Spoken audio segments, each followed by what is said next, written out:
Hi అండి. ఇవాళ మా బావ కాల్ చేసి పని అయిపోయింది, నేను వచ్చేలోపు తినేకి ఏదైనా రెడీగా ఉండాలి అని ఆర్డర్ వేశారు.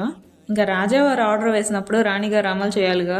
జస్ట్ జోక్ చేసా, ఆర్డర్ ఏం కాదు కానీ పాపం పగలంతా పనిచేసి వచ్చి సాయంత్రం అయ్యాలకి ఏదో ఒకటి తినాలనిపిస్తుంది కదా. భర్తకి సేవ చేయడం భారీగా నా బాధ్యత. బొరుగుల మిచ్చరికే బాధ్యత ఎందుకులే అమ్మ అంటారా?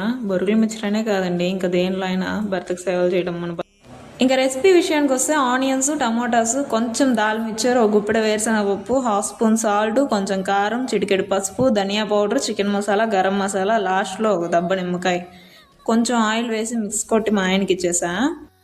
తిని ఎలా ఉన్నా సూపర్ అని చెప్పమన్నా, అందుకే ఇలా చెప్తున్నాడు చూడండి వెగతాళిగా. మీ ఆయన ఇంతేనా? కామెంట్ చేయండి. నన్ను గుర్తుపెట్టుకోండి, నేను మీ అజ్ఞాతవాసి. మన ఛానల్ సబ్స్క్రైబ్ చేసుకోండి, మరిన్ని వీడియోస్తో మేము ముందుకు వచ్చేస్తా. నా వీడియోని లైక్ చేయండి ప్లీజ్, మీరు చేసే లైకే నాకు సపోర్ట్. Bye bye.